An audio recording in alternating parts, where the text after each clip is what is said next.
네, 안녕하세요. 저희 안녕하세요. 안녕하세요.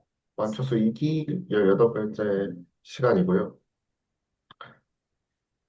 저는 지금 저 환절기가 확실히 왔나 봐요. 그래서 환절기마다 비염을 좀 크게 한 번씩 앓고 있는데 지금 이제 그게 시작돼가지고 벌써 왼쪽 코가 이미 막혀갖고 숨이 안 쉬어지는 그런 상태입니다. 근데 자꾸 이제 가만히 있는데 갑자기 물이 뚝뚝 떨어지는 그런 현상들이 좀 있어가지고 병원에 가야 되는데 이 마땅한 시간이 좀 내기가 쉽지 않네요. 그래서 아마 토요일 날 돼서야 이제 병원에 갈 수 있을 것 같고 또 동네에 이비인후과가 막 많지 않아가지고 아침 일찍 가서 대기표를 뽑아야 또 치료를 받을 수 있을 것 같다는 생각이 좀 듭니다. 음, 이번 주는 다행히 야근을 많이 하진 않았던 것 같아요. 이틀 했나? 이틀밖에 안 했고 아 오늘 이틀 빼고 하시면 다 많이 안 하신 편인가요? 이번 주가 지금 금요일이 아닌데 이틀밖에 안 그러게요. 했던 금요일이 아닌데 이틀밖에 안 하죠. 음, 처음에, 지난주 수요일부터 이번 주 수요일까지 얘기신가? 그 얘기신 줄 알았어요. 아 잘못 생각해. 저희 회사 같은 경우에는 그 수요일에 좀 중요한 제 업무에서 좀 중요한 미팅이 수요일마다 있어가지고 사실 막 월요일이 시작보다는 막 수요일이 이제 시작과 다시 끝과 이제 다시 음, 시작하는 그런 느낌이 강해요. 뭔가 수요일 기준으로 생각을 했네요. 아무튼 그랬고 네 그리고 이제 곧 퇴사할 예정이어가지고 지금 어, 마음이 살짝 싱숭생숭합니다. 말하셨나요? 회사에?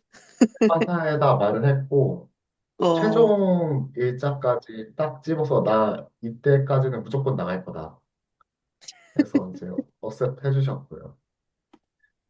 그래서 뭐, 그러면 쉬시나요? 아니면, 조금 조금 쉬려고 음, 조금만 쉬고 완초수 더 열심히 해주시려고. 맞나요? 그럼 왕초수도 열심히 하고 지금 제가 이제 막 이번 년 들면서 1월 넘어가면서부터 이제 막 야근이 좀 잦아지고 하면서 집무실을 거의 못 들어갔었거든요.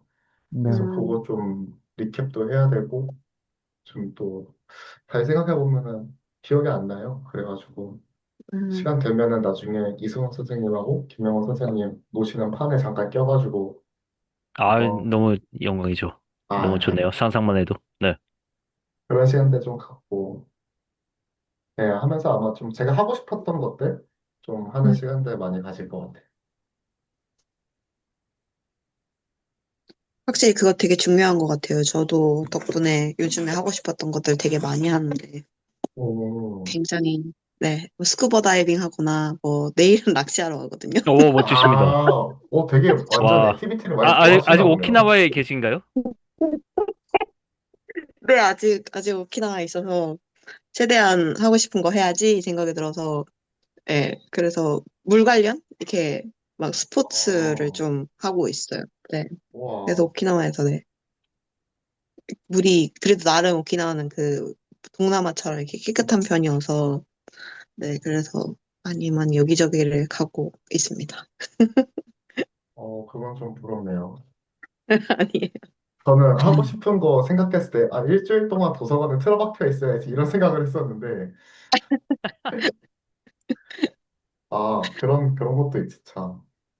저 약간 여행 가서 막 맛있는 거 먹고 뭐 이런 것도 나쁘진 않는 것 같습니다. 네. 그럼 중요하죠. 이조 선생님 어디 뭐 여행이나 그런 계획은 없으세요? 아직? 아마 5월쯤 해가지고 어머니 모시고 일본 다녀올 것 같고요. 그리고 지금 그냥 제 개인적인 생각은 어머니랑 일본에서 며칠 보내고 여자친구 불러서 일본에 더 며칠 있으면 되겠다 이런 생각을 갖고 있거든요. 5월이면 홋카이도 그 벚꽃 필 시즌이어서 추천드립니다. 비행기 값을 보고 생각해 볼게요, 지금. 유료비가 많이 비싸진다는 얘기가 있어가지고. 아, 맞. 최근에 전쟁 때문에 뭐 그런 얘기 있죠. 약간. 네. 맞네. 네. 이게 표가 보고 한번 생각해 볼게요. 홋카이도 한 번도 안 가보긴 해서 좀 기대가 되긴 합니다. 네.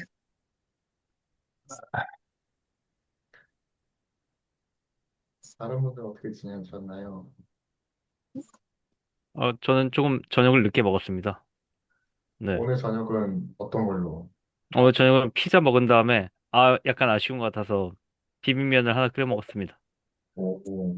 네. 어, 근데, 그, 완쳐서 끝나고, 양치를 해야겠다 했는데, 그냥 시작하기 전에 후딱 양치를 했거든요. 왜냐면은, 나 완쳐서 끝나고 나면은, 그, 끝난 그 어떤 기분에 취해가지고 뭔가 또, 야식이라던가 이런 거 먹고 싶어질 것 같아가지고, 그냥, 원천 봉쇄한다는 느낌으로 양치질을 그냥 했습니다. 네. 혹시 피자 쪽에서도 이제 맥도날드처럼 항상 드시는 그런 게 있으신가요? 피자는, 피자 브랜드요? 네네. 브랜드는 제가 잘 따지는 않는데 저는 페퍼로니가 가장 좋은 것 같아서 음, 일단 페퍼로니로 시도를 해보는 편입니다. 아주 예를 들어 정답이네. 뭐 동네 피자집이 됐든 아니면 뭐 다른 뭐 브랜드 피자가 됐든 일단 페퍼로니로 한번 시도를 해보자. 약간 그런 마인드를 가지고 있습니다. 네. 아주 훌륭하신 마인드. 오늘 먹은 피자도 페퍼로니였습니다. 그리고 한 주 동안 어떤 일이 있었냐면 친구가 뭐 영화를 보자고 해가지고 예매를 해줘서 한번 보러 갔다 왔는데 그 라이언 고슬링 나오는 영화 중에 이제 프로젝트 헤일 메리라고 어, 그 최근에 개봉한 영화가 있거든요. 그러니까 뭐 우주 가서 뭐 하는 건데 그 영화를 보고 음, 왔습니다. 뭐 많은 뭐 내용을 얘기할 건 아무래도 없는데 뭐 영화 내용이니까 네. 근데 이제 그 주인공인 라이언 고슬링이 분자 생물학자 뭐 그런 걸로 나와요. 네. 음, 그래가지고 좀 뜬금없지만 윤여정 선생님이 생각이 났습니다. 마침 오늘 이제 미팅 있으셔가지고 못 나오신다고 하셨는데 뭐 대단한 이유가 있는 거 아니고 제가 알고 있는 사람 중에서 뭐 생물 아니면 생명과학 이쪽으로 전공한 과학자는 이제 윤여정 선생님밖에 없어서 말 직접 이렇게 뭐라 대화를 해본 사람 중에서는 윤여정 선생님밖에 없어서 그냥 뜬금없이 생각이 났습니다. 네. 영화는 재밌었던 것 같고요. 네. 추천하시나요? 다른 분들에게도. 추천. 여러분들의 영화 취향을 제가 알 수는 없어서, 네. 감히 추천드리긴 뭐한데, 고냐 스톱이냐 하면 고고요. 음, 음, 대신에 좀 각오를 하셔야 됩니다. 무슨 각오냐면, 어, 영화가 생각보다 길어가지고, 저는 화장실 좀 자주 가는 편인데, 네. 그래서 콜라를 시켜서 마시다 보니까, 네. 그게 좀 이제 힘들었다. 그 정도? 영화가 생각보다 좀 긴 편입니다. 네. 아, 자, 네. 그 정도 말씀드릴 수 있을 것 같아요. 네.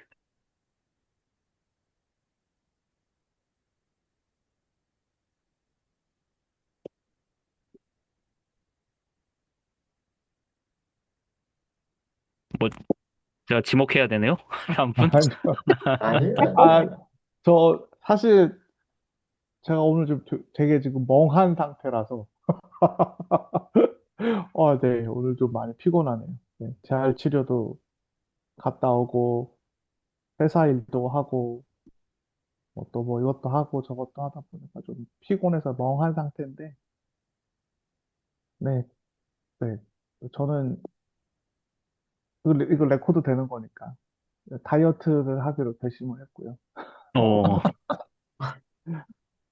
이제 이거 매주 보면 되는군요, 레코드 뱅기. 이거 매주 보면 돼요. 제 얼굴이 조금씩 줄어 나가는지를 보시면 돼요. 네, 저 다이어트를 할 거고요. 네.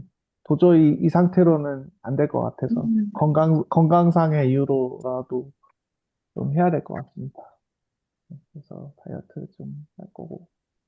네, 여러 가지로 네, 이번 주는 좀 생각이 좀 많은 주였던 것 같습니다. 네,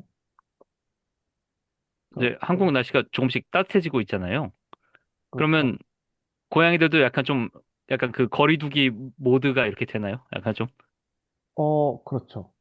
아, 네. 음, 근데 추워진다는 거의 신호는 점점 고양이들이 잠을 잘 때 그 안방 근처로 모여드느냐 안 드느냐의 정도로 추워짐을 알 수 있습니다. 네, 혹시 그렇고 다이어트 하실 때 약의 도움을 받으실 의향이 있으십니까? 저는 없습니다. 어, 근데 약간의 유혹이 있긴 합니다. 그, 네, 네, 네, 네, 그렇습니다.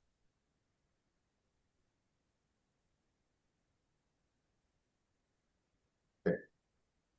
저는, 꼭 혹시 저도 이제, 네, 말씀해 네, 주시죠. 말씀하시죠. 아, 네. 저 정말 별거 아니라서. 그냥 이게 영화 말씀하셔가지고 다들 왕사람 보셨어요? 아니요. 근데 그게 뭐죠? 이게 막 난리가 났는데 내 와이프가 두쫑쿠 나온 먹고 막 이런 스타일이거든요. 그래갖고 이제 아, 갔거든요. 갔는데 보니까 스토리가 아는 내용이잖아요. 이게 역사 얘기니까 다. 네, 네. 근데 와이프가 우는 거예요, 마지막에. 슬프죠. 그 마지막 예. 부분. 근데 저는 하나도 안 슬펐거든요. 어차피 알던 얘기라서. 그래갖고 이제 제가 왜 이렇게 난리지? 곰곰이 생각을 해봤더니 결론이 났어요, 나름대로. 뭐였냐면, 남주 때문에 그렇더라고요. 애가 어리고 잘생겼어. 그러니까, 남주가. 그러니까 여자들이 저러는구나. 아, 그걸 뒤늦게 알았네, 이게. 아, 어쩐지 옆에 오징어가 앉아있는데, 옆에, 어? 남주가 이제 스크린에 딱 앉아있으니까, 이게, 그렇구나. 이게, 그게 제 결론이었습니다. 뭐, 뭐, 저는 개인적으로 그 마지막 부분 되게 가- 좀 이입이 잘 됐었던 것 같아서 그래서 좀 많이 슬프긴 했는데 그런 이유도 있었을 수 있었겠네요. 여자친구랑 봤었는데 여자친구는 꽤 울었거든요. 그냥 F 남편 남친, T 남편 남친, F 여친 부인 아닌가요? 그렇기도 합니다.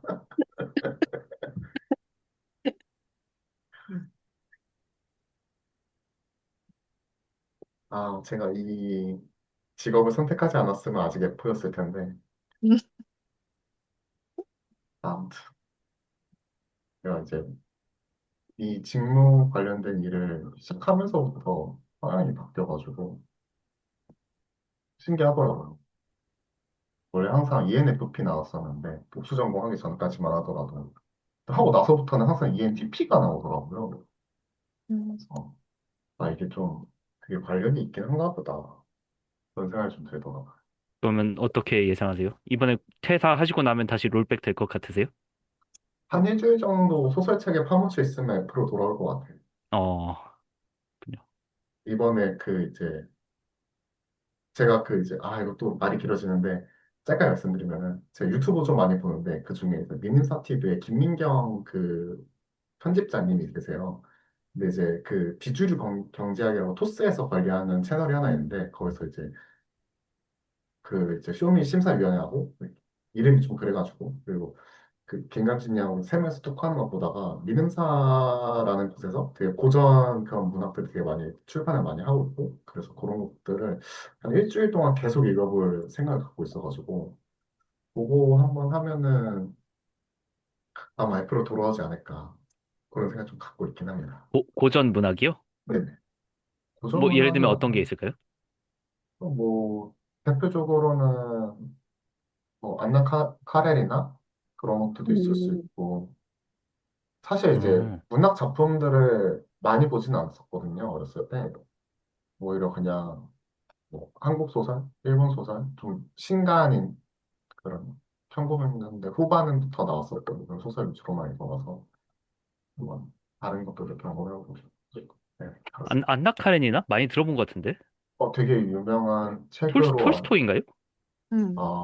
그런가요? 저도 아직 네 그러네요. 어, 음, 음, 멋지십니다. 아닙니다. 고전 문학. 과연 끝까지 읽을 수 있을지 저도 좀 걱정되긴 하는데 아무튼 한번 해보고 나중에 한번 네, 네, 말씀드릴게요. 나눠주십시오. 네. 음, 그러면 저희가 지난주에 이제 사건과 이제 뭐였지? 사건이랑 표본 공간에 대해서 좀 많이 깊게 다뤄봤던 것 같고요. 그래서 이 부분들은 이제 조금은 뭐 정확하게 이게 정확히 뭐다는 조금 어려울 수 있어도 이제 좀 눈대중으로 아, 우리가 뭔가 집합 같은 거구나라는 거는 이제 많이 느꼈을 거라고 저는 생각을 좀 하고 있고 저도 좀 내 말씀대로 아, 뭔지 모르겠는데 일단 집합이라니까 집합이라 부분 집합이라고 하니까 그런 개념으로 해서 이제 조금 이제 색을 입혀서 보고 있는 중이고요. 그래서 오늘은 이제 새로운 것들을 이제 진행을 할 것 같은데 이제 뭔가 진짜 그 확률 같은 느낌이 들기 시작합니다. 그래서 일단 정의를 하나씩 볼게요. 일단은 상대 빈도. 어떤 사건이 n번의 실험 중에 n번 발생했을 때 그 사건의 상대 빈도는 n분의 m이다. 어, 여기까지는 괜찮으시죠? 괜찮으실 것 같고. 그리고 사건의 확률은 0과 1 사이의 수로 사건이 발생할 가능성을 측정하는 것이다. 여기까지도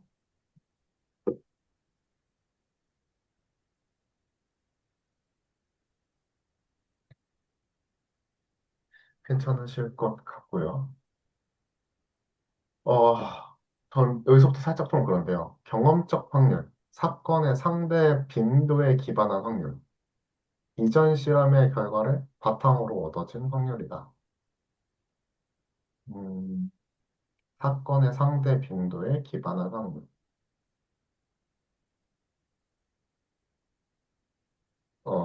일단 음, 넘어갈까요?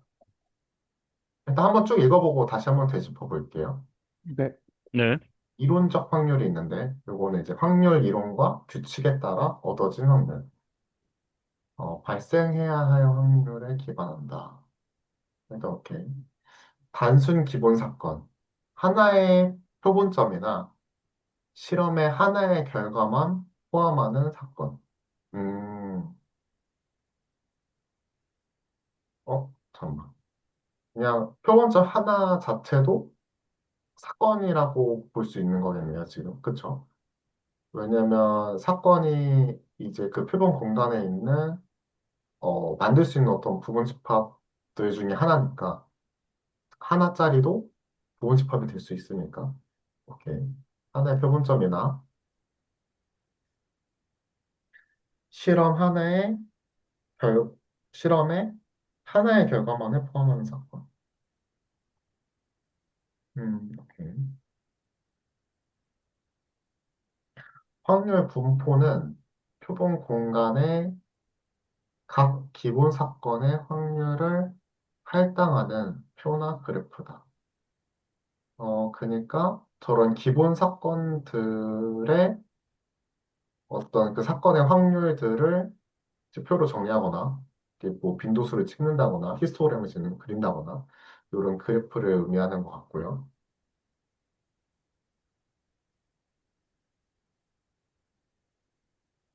그리고 균일한 표본 공간이라는 게 있는데 요거는 모든 사건이 동일한 확률을 가지는 표본 공간을 균일한 표본 공간이라고 한다.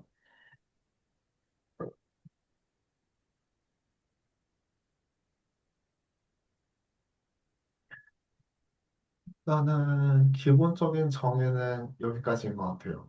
일단 상대 빈도는 만약에 우리가 동전을 뭐 세 번 던진다고 했을 때 앞면이 이제 뭐 저희가 관측하고자 하는 그런 거라면 실험이었다면은 앞면이 두 번 나왔으면은 뭐 3분의 2가 될 것 같고 뭐 그런 식으로 이제 상대 빈도를 알 수 있는 것 같고요. 그리고 사건의 확률은 0에서 1 사이의 수. 요건 괜찮으신가요? 네. 네, 저, 뭐 확률이니까요. 퍼센테이지로 생각하면 그럴 것 같고 경험적 확률은 상대 빈도에 기반한 확률인데 요게 지금 이제 만약에 뭐 저희가 동전을 10번 던졌다고 했을 때 5번이 안면이 나오면은 이제 이건 상대 빈도잖아요. 10번 중에 5번. 뭐 그거를 0에서 1로 표현하면은 뭐 0.5가 되겠죠. 뭐 그런 것들을 경험적 확률이라고 하지 않을까 지금 생각을 하고 있는데 혹시 다른 의견이 있으시면은 말씀해 주시죠. 같은 의견이지만 숫자를 조금 바꿔보는 게 어떨까요? 예를 들어서 10번 던졌는데 5면이 앞면이 나오면 바로 그 아래에 있는 이론적 확률하고 너무 잘 맞아떨어지는 느낌이잖아요. 그래서 오히려 10번 중에 8번 앞면이 나왔다라고 하면 어떨까 그런 생각은 듭니다. 음, 네, 좋습니다. 음, 10번, 8번으로. 네, 네. 뭐 운이 알겠습니다. 좋았든 아니면 나빴든 8번이 나왔다. 네. 그렇죠. 아, 저는, 각각이 독립이니까요. 독립시행. 네네. 그럴 수 있죠. 저는 경험적 확률보다 이론적 확률이 조금 더 받아들이기가 힘든 상황이라서. 그러니까 그러니까, 발생해야 되는 그 확률이 있다는 것 자체가 조금 그러신가요? 네, 좀 잘 모르겠어요. 이게 무슨 의미인지 잘 모르겠던 느낌이 들고. 그러니까 음, 오히려 경험적 확률을 그러니까 이거 좀 말이 웃긴데 경험적 확률을 경험적으로 느끼는 경우가 더 많지 않을까요? 그러니까 대부분 다 경험적 확률을 그러니까 일상생활 할 때는 경험적 확률에 기반하는 경우가 되게 많아서. 그렇죠. 그러니까 네. 근데 이론적 확률을 확률 이론과 규칙에 따라 얻어진 확률이라고 하는데 그러면은 뭔가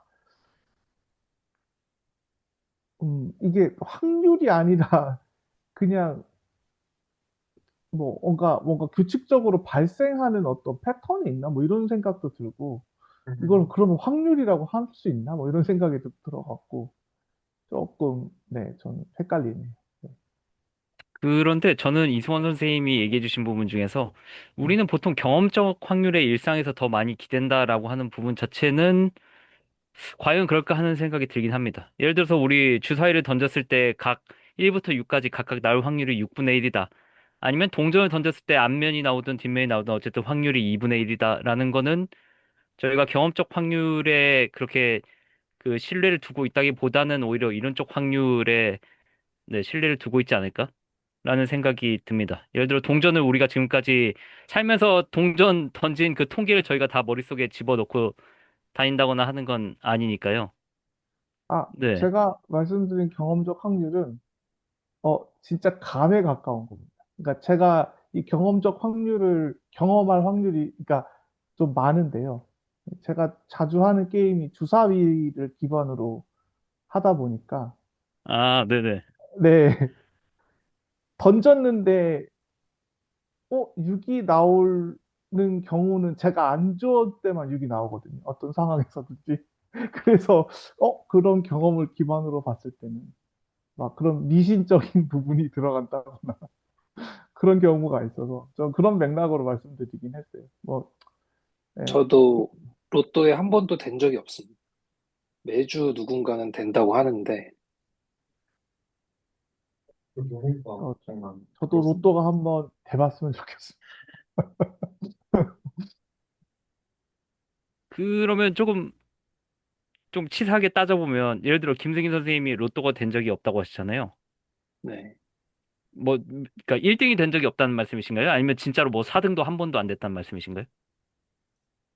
사실 몇 번 사본 적이 없어서, 아, 네. 그러면 4등도 된 적이 없다고 4등도 하면 해본 적이 없습니다. 네네. 그러면 진짜 지금까지 로또 해서 다시 로또에 투자한 그 돈 대비 수입은 빵인 거잖아요. 그러니까 확률은 진짜로 그렇죠. 빵인 거잖아요. 경험적 확률로 봤을 때는. 경험적 네. 확률 기준으로는. 네. 네. 만약에 경험적 확률을 기반으로 로또를 살지 말지 판단을 한다면 지금까지 네. 다 빵 퍼센트였으니까 네. 네.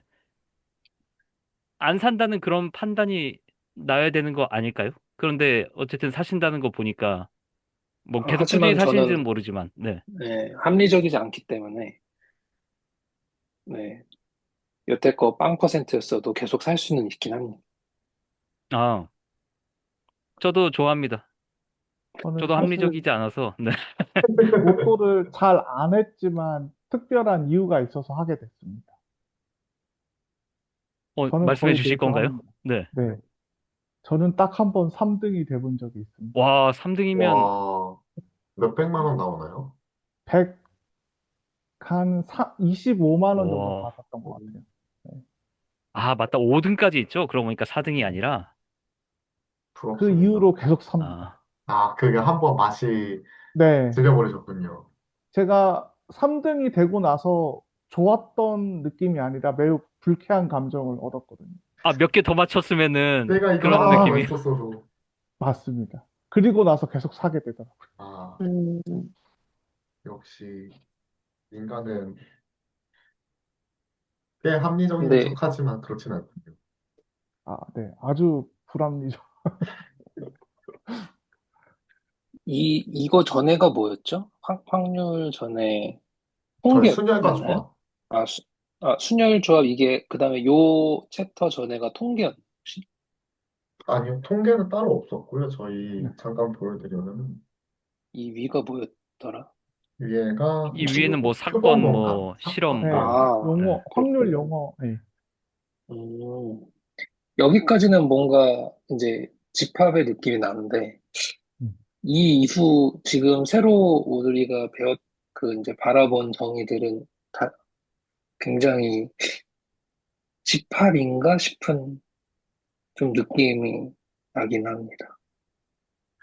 그러면 어떠세요? 지금 이를테면은, 방금 막 저희가 확인한 용어들을 하고, 바로 네, 전까지 이준석 선생님이 보여주시던 이번 노트의 첫 번째 그 정의 부분하고는 연결되는 것 같으세요? 어떤 느낌이세요? 일단 상대 빈도, n번 실행 중 n번이 발생했을 때, 그럴 수 있죠. 근데 이거를 집합으로 바라보면 무슨 의미지? 사건의 확률, 0과 1 사이의 수 사건이 발생할 가능성을 측정하는 값.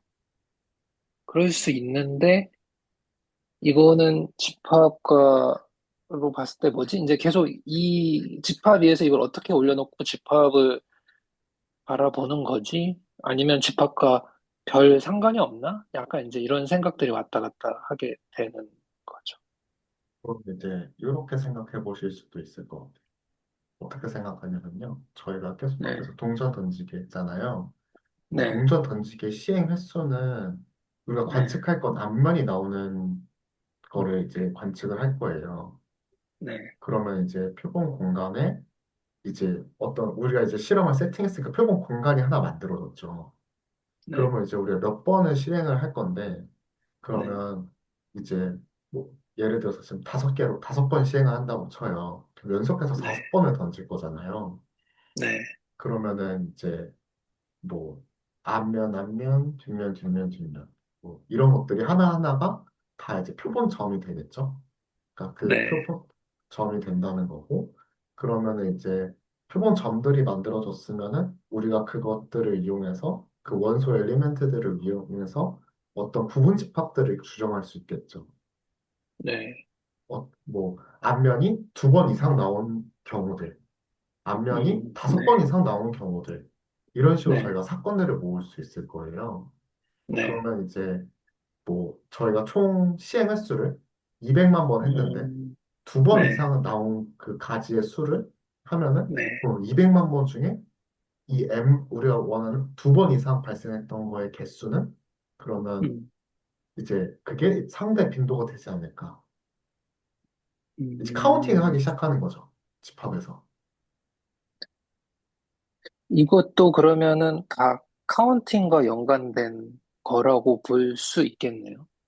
사건의 저 확률은 뭐 그렇다 손치고, 사건의 확률,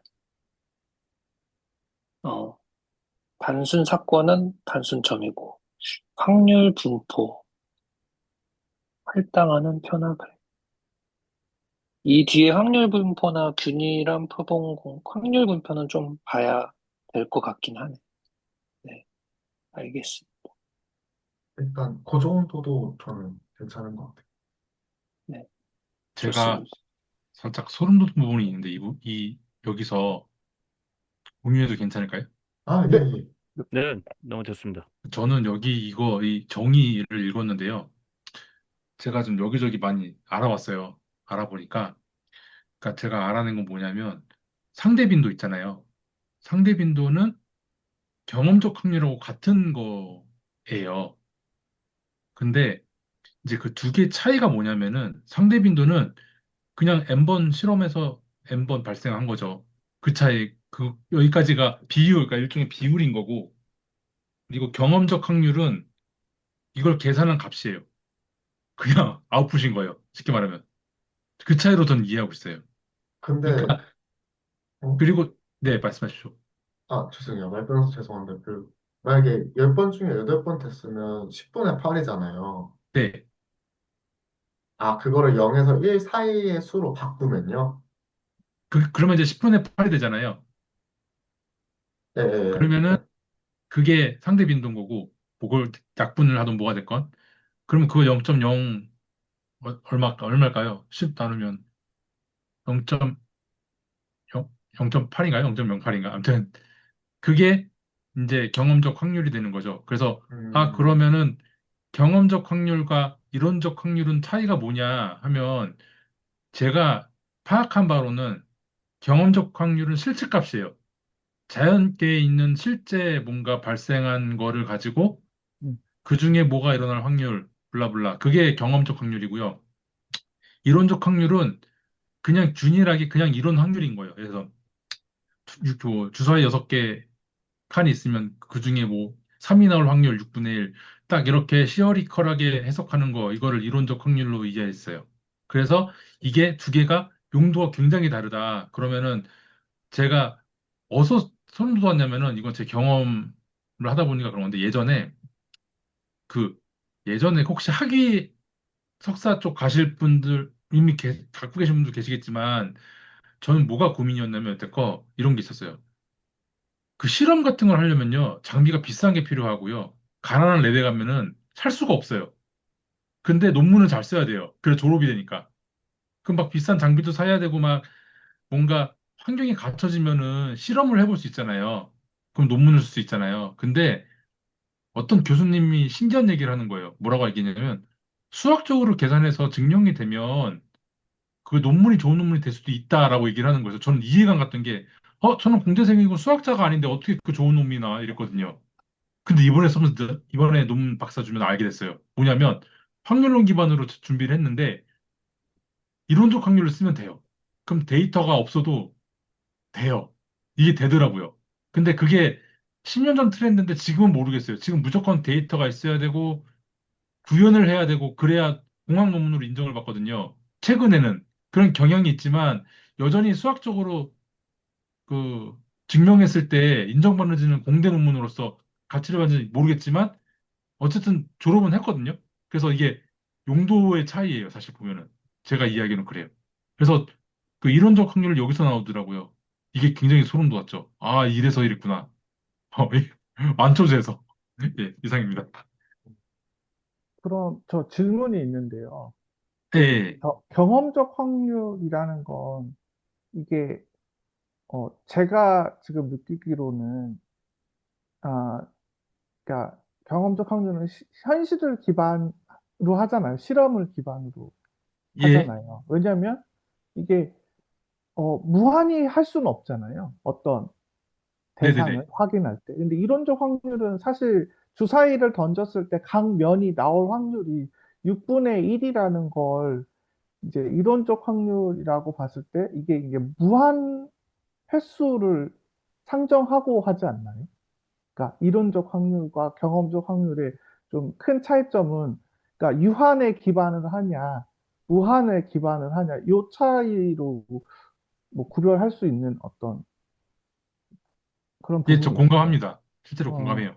왜냐면은 우리가 확통하잖아요. 확률과 통계. 예, 예, 근데 예. 제가 알기로는 확률과 통계는요, 수학적으로 다른 구조로 알고 있어요.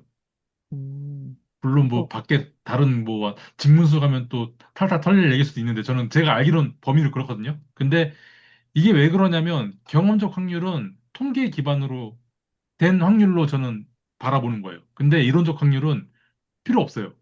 진짜. 근데 또 여기서 궁금하게 드는 게 이론적 확률, 그러니까 뭐 일반적으로 이렇게 얘기하잖아요. 주사위를 무 한 번 던졌을 때 예. 각 면이 나올 확률은 6분의 1로 동일하다라고 하잖아요. 네. 근데 그럼 이론적으로 그러니까 이걸 어떻게 증명하는지 잘 모르겠어요. 그러니까 상상이 잘 안 돼서 그러니까 무한번을 그러니까 해봐야 어떤 식으로 하는지 그러니까 설명도 잘 그러니까 못하겠대요. 뭐 이런 거죠. 수학적으로 한다고 하면은 완전 균일한 주사위가 있는 거죠. 근데 네, 그게 주사위 무게 중심이 완전한 주사위가 있을 수 있어요. 없잖아요. 네, 현실적으로.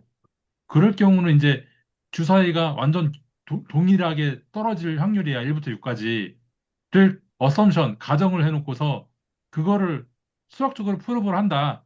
그러면은 이론적 확률이 되는 거고, 만약에 어, 현실에서 주사위를 어떤 공장에서 만들었는데 우리 네, 네, 공장에서는 네, 주사위가 균일한지 확인을 해야 돼. 그래서 100번 실험을 할 거야. 지금 1000번을 실험을 할 거야. 네, 네, 네, 네. 그러면 그게 경험적 확률이 되는 거죠. 그래서 경험적 확률과 이론적 확률을 비교했더니 얼추 맞더라. 그러면 리즈너블 하다. 이런 거죠, 뭐. 사실 근데 그러면 공대로서는 100점이죠. 공대 논문으로서는. 저는 그러니까 그 부분이 좀 그러니까 그 균일한 무게와 형태를 통해서 그러니까 그런 물리적인 어떤 조건의 영향을 받지 않는다는 거는 뭐 그런 완벽한 주사위가 있다라는 게 뭐 상상으로 있다고 치더라도 결국에는 무한 횟수를 했을 때라는 전제가 깔리잖아요. 그러니까 예, 그러니까 무한 횟수를 어떻게 어떤 식으로 다뤘는지를 질문 그건 드리는 아마 거죠. 네. 극한이나 미분 같은 걸로 리미트해서 이제 제거해갖고 나오는 숫자를 가지고 아마 그렇게 수렴하는 음, 거를 볼 거예요. 그렇구나. 저는 이제 마무리하면은 이 텍스트 읽고 되게 소름 돋았어요. 와, 이래서 이랬구나. 그래서 뒤에 문제들 보면 이런 거 되게 많아요. 음, 균일한 종전, 균일한 주사위, 이런 글이 계속 나와요. 중간중간에. 음, 이걸 알게 하기 위함이구나. 너무 좋았어요, 사실. 예. 되게 조금 약간 소름 돋네요. 예, 잠깐만. 왜냐면은 우리가 선생님 계속 실례지만 제가 까먹었는데 어떤 분야가 어떤 쪽이세요? 지금 일하시는 쪽이? 아, 전 IT 쪽에서 일하고 있어요. 그러니까 IT 쪽이 좀 한 번 더 여쭤봐도 돼요? 네. 네. 저 들어 QA 엔지니어로 일하고 있고요. 아, 예. 뭐 네. 예를 들어 QA다. 네. 그러면은 QA 시뮬레이터를 만든다고 쳐봐요. 그러면은 네네네. 소프트웨어 저기 품질이 온갖 변수가 다 많을 거 아니에요.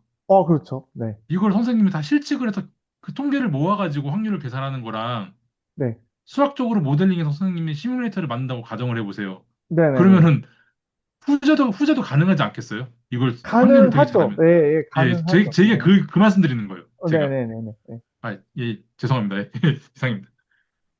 근데 뭐 이제 여러 가지 제가 드는 생각은 그 제가 증명은 안 해봤지만 기준법으로 어떻게 해볼 수 있지 않을까? 이를테면은 주사위의 6분의 1 확률인데 임의의 확률이 하나는 뭐 그러니까 90%의 확률로 나오고 나머지는 어떻게 했을 때 그러니까 이런 아마 이게 뭐 어떤 그러니까 증명하는 방식이 여러 가지 있을 텐데 그 극한을 취하거나 이런 것들은 아마 계산적으로 해석 뭐 그러니까 뭔가 그런 것 같고 논리적인 증명은 아마 귀류법 같이 그런 거를 써야 되지 않을까? 그런 생각은 짧게 좀 스쳐지나. 증명 자체라고 하면은 사실 계산이 아무리 많다 하더라도 그게 실제로 그런 이론적인 확률을 만드는 건 이제 다른 차원의 문제일 음, 테니까요. 음. 그런 생각을 좀 지나가. 네. 네. 의견들 감사합니다. 말씀 들으면서 이게 살짝 그 실험 물리학자랑 이론 물리학자가 떠오르게 되네요. 음, 뭔가 이론 물리학자들은 내가 이거 실험할 수는 없으니까 모델링해서 이렇게 해서 이럴 거다 하는 거 실험 물리학자는 반대로 이제 내가 실험한 요런 이 어떤 실험을 이제 세팅해가지고 나온 결과값들이 이런 식으로 나오더라. 뭐 그런 느낌으로 받아들여지는데요. 일단은 한번 문제들을 보면서 좀 더 저희가 좀 친해지는 시간이 필요할 것 같아요. 관련해서는. 네. 그거에 관련된 일화 중에 하나가 그 이런 경험적 확률하고 이론적 확률 가지고 노는 것 중에 하나가 이제 드브로이의 물질파 같은 것들이 나중에 전자현미경을 만드는 근간이 되거든요. 그 과정에서 이제 박현선 선생님께서 말씀하신 것처럼 이론 물리학자가 먼저 내놓고 난 다음에 이제 실험 물리학자가 정말 그게 구현이 가능한 건지에 대해서 이제 실험을 해서 발표를 할 때 이 오차 범위가 5% 이내면 이 이론이 정말 괜찮은 이론이야, 신뢰가 되는 이론이야, 이런 식으로 따지거든요. 그, 그래서 이거 가장 잘 보여주는 것 중에 하나가 유전 쪽이고, 그 다음에 두 번째가 엔트로피 쪽이거든요. 연력학 법칙들. 그 그래서, 오차범위, 네네. 오차범위 5%는 왜 하필 5%인가요? 이게 아마 실험으로 제가 네. 알기로는 5%가 아니라 5 시그마나 6 시그마 정도로 알고 있어요. 네. 0. 뭐 저저쩌고 그래서 5 시그마나 6 시그마 정도가 이론적 확률과 경험적 확률이 일치한다고 하면은 현대 물리학에서는 그래 사실로 치자라고 하는 경계선인 걸로 저도 주워 듣고 있어요. 근데 그분들은 왜 하필이면 5 시그마 내지는 6 시그마로 정했대요? 그거는 GPT한테 한번 물어보겠습니다. 저는 5 이게 시그마, 6 실험, 시그마가 뭔지도 모르겠어요. 이게 실험할 때 생길 수 있는 오차 범위가 있어서 그 실험이 실제로 구현 가능한 거랑 이론이랑은 사이에 굉장히 조건으로 인해서 맞물리는 것들이 많거든요. 그래서 이제 나온 값 중에 하나라고 생각을 하시면 조금 더 직관적이지 않을까 싶어요. 그런데 왜 하필 5 시그마나 6 시그마, 왜 5.5 시그마가 아니라 왜 하필이면 5 시그마, 6 그 시그마인지. 부근이에요. 확률이기 때문에. 그게 그래서 그냥 아마 무조건 5%다 이게 아니라 뭐 5.5%여도 되고 5.7%여도 되고 네네. 그러니까 이게 그냥 부근이에요. 7 시그마도 그러면 안 되는 건가요? 7%는 안 되는데 왜 하필 왜 안 기준을 되는지 그러면 저도 그렇게 네. 잡았을까요? 아마 그런 것들은 나중에 분포를 조금 공부하신 다음에 아마 신뢰 수준에 관련해서 조금 다루시다 보면은 아, 이 사람들이 이제 왜 어떤 분포를 가정했을 때 이 정도 확률을 갖는 게 왜 신뢰할 만한 생각을 했었는지 그런 것들을 한번 느껴보시면은 이제 그 음. 부분들이 조금 더 명료해지실 것 같아요. 그때 거기를 한번 조금 파보시면은 음, 그럼 좋을 것 하나만 같아요. 더요. 그런 그 5 시그마로 하는 게 적절하겠다라는 어쨌든 그런 산출들은 경험적으로 그러면 산출한 걸까요? 아니면 이론적으로 그것도 해낸 걸까요? 그거는 저도 잘 근데 모르겠어요. 음, 일단 제가 알고 있기로 시그마가 정규 분포에 대한 얘기인 걸로 알고 있고요. 시그마가 올라갈수록 그 더 확률이 낮아요.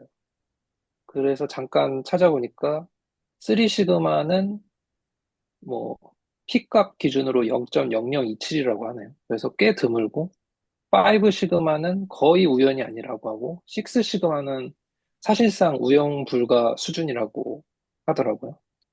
네, GPT님이 그러고 그리고 한때 이제 품질 QA 엔지니어도 계신데 품질 계통에서 옛날에 제너럴 일렉트릭에서 시스 시그마 그 기법이라고 해가지고 경영학에서 유명한 맞아요. 저 그거 네, 공부해봤어요.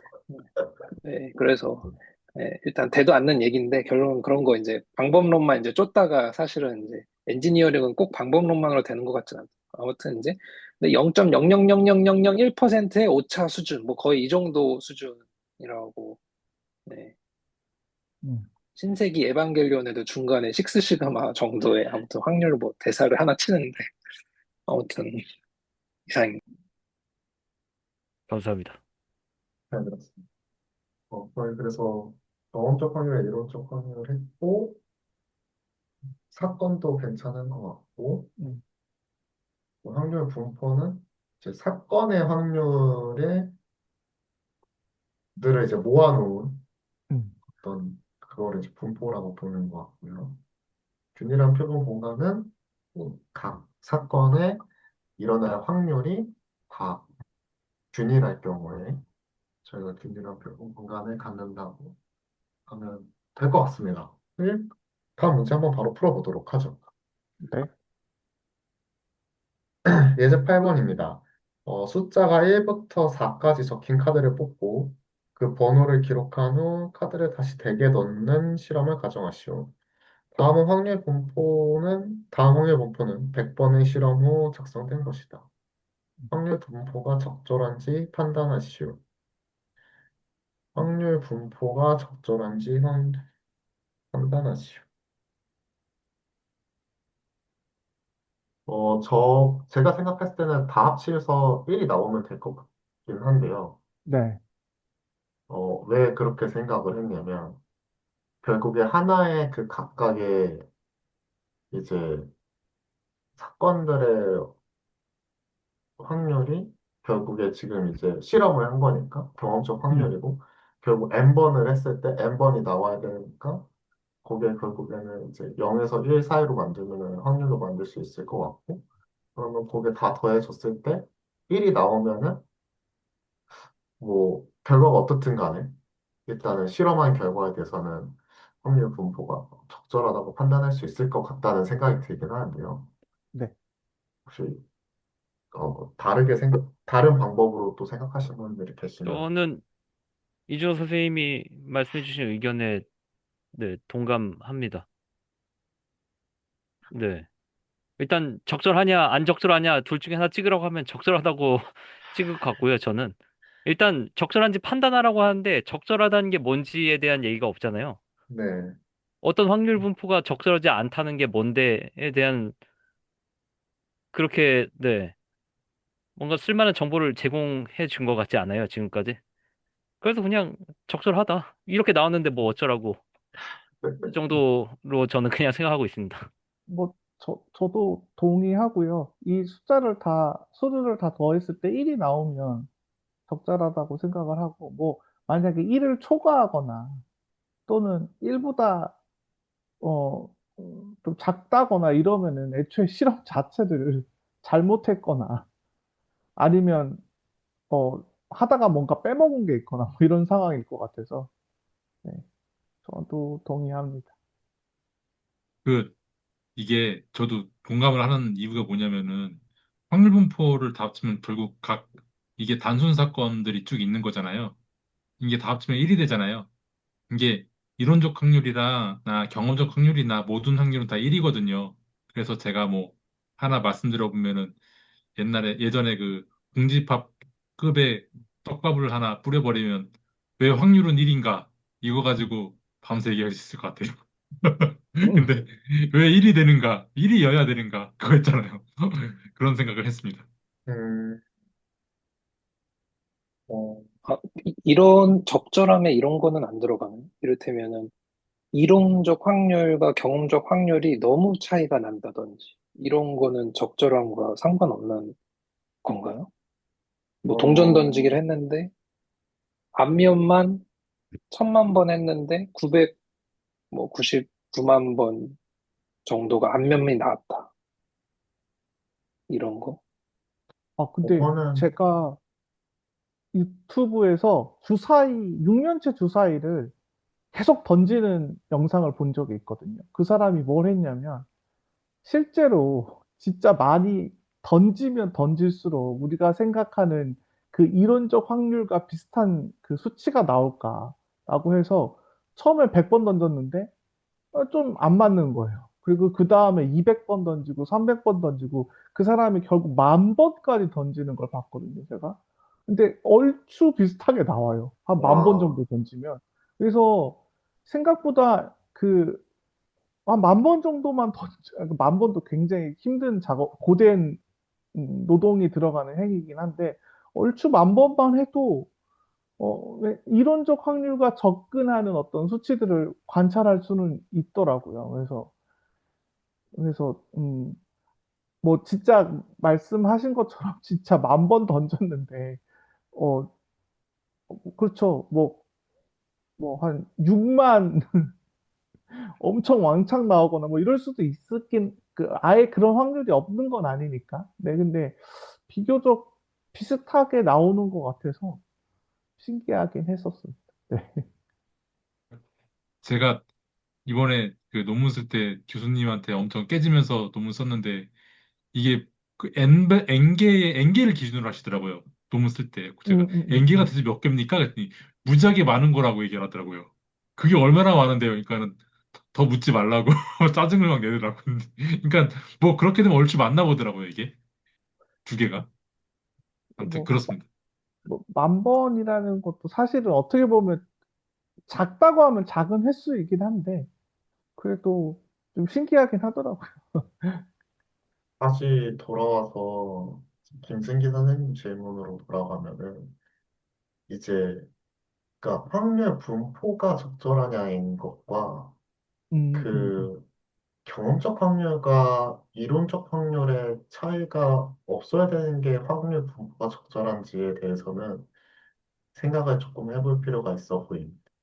음, 왜냐면은, 그러니까 제가 지금 이제 그 1이 되면 맞다고 생각하는 그 근거를 잠깐 말씀을 드리면은, 음, 이제 확률 분포라는 거는 각 기본 사건의 확률을 다 모아온 거예요.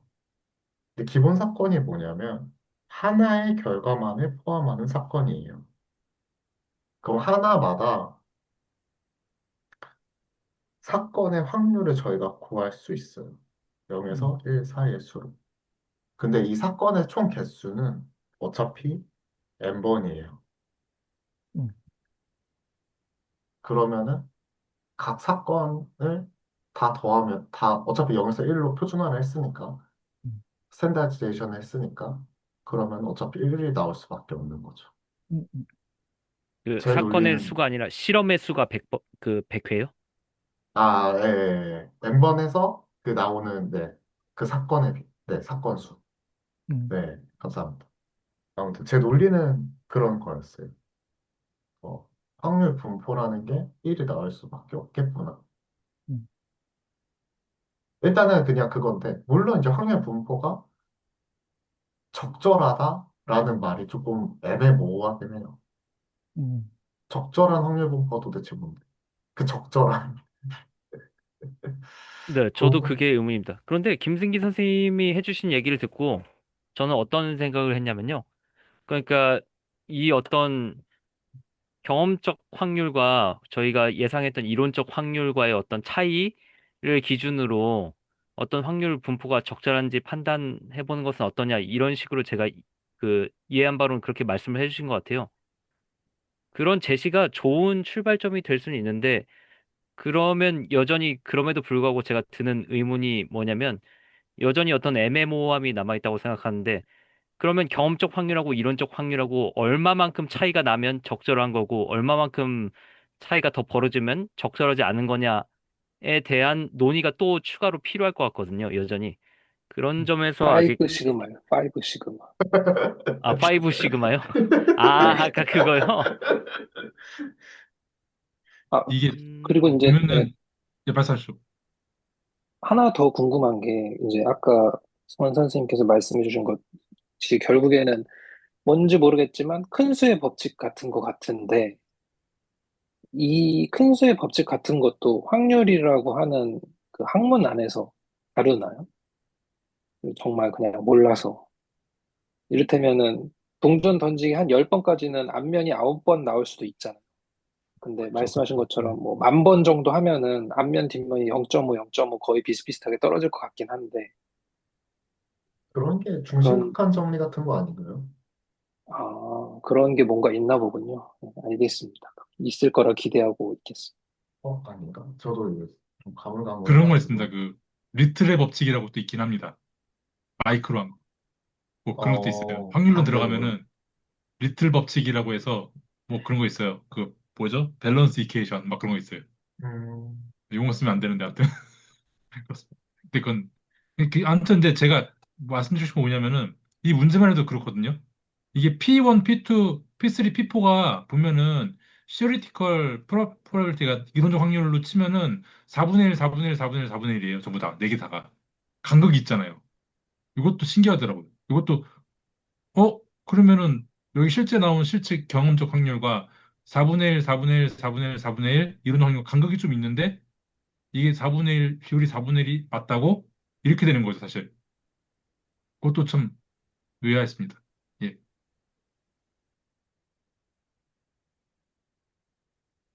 음. 그쵸. 그래서 살짝 그런 생각을 하게 되네요. 그, 이제 막, 살짝 밈 같은 건데, 뭐, 무언가, 옛날에는 무언가 이제 뭐 실패하면 너의 노력이 부족한 것이 아니냐, 막 이런 말이 있잖아요.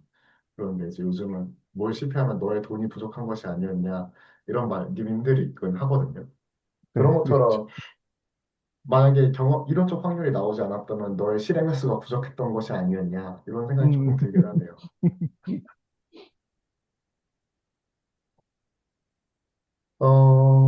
다음 거는 다음 주에 하도록 하겠습니다. 어, 어, 벌써 시간이. 아, 문제 하나, 둘, 셋. 어? 다음 주면 또 어, 끝나겠네. 얼마 네, 없었네. 네.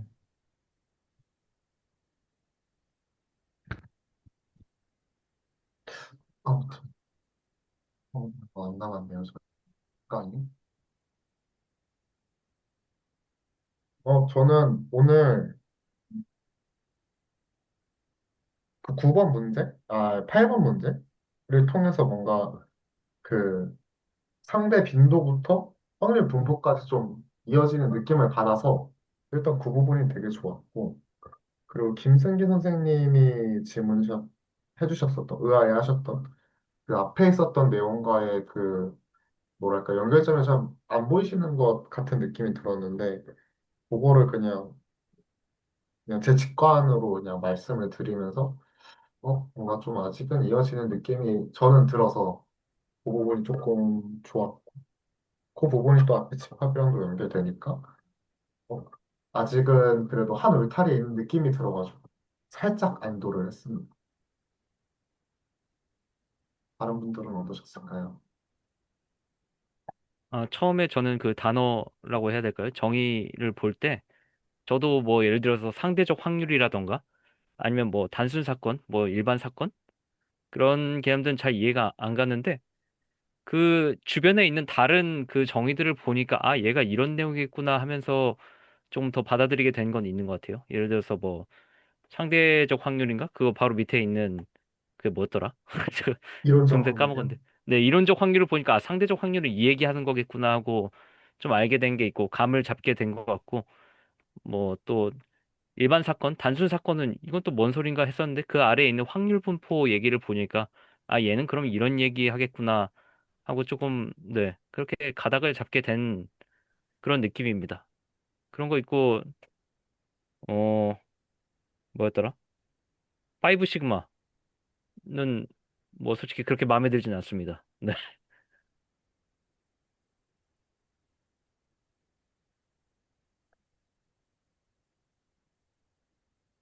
뭔가 의심스럽습니다. 뭐요? 제가 파이브 시그마를 싫어한다는 사실이요? 아니요, 그거는 확실히 알겠고, 뭐랄까, 의심 없이 받아들였고요. 이 전에가 순혈과 조합인가? 그때는 되게 당황스럽거든요.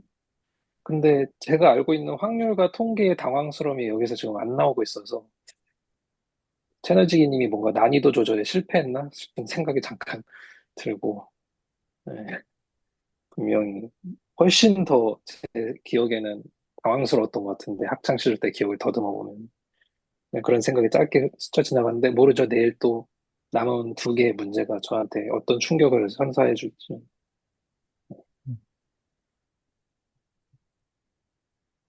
어, 다음 거를 잠깐 봤는데 문제 맞히네요, 아주. 아, 잘못 봤나 싶었어요. 이상하다. 왜 이렇게 글이 없지?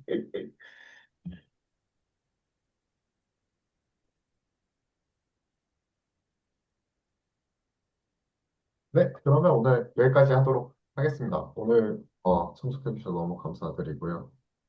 저희 그러면 다음 주 수요일에는 남은 문제 풀고 네, 또 첫거리 하는 시간 가져보도록 하겠습니다. 만약에 문제풀이가 좀 빨리빨리 끝나면은 그 뒤에 이어서 뭐 책거리 같이 진행을 해도 괜찮을 것 같아요. 네, 그리고 나서 또 이제 4강 들어가면 될 것 같습니다. 아무튼 네, 오늘도 수고 많으셨습니다. 수고하셨습니다. 감사합니다. 고생하셨습니다. 감사합니다. 감사합니다.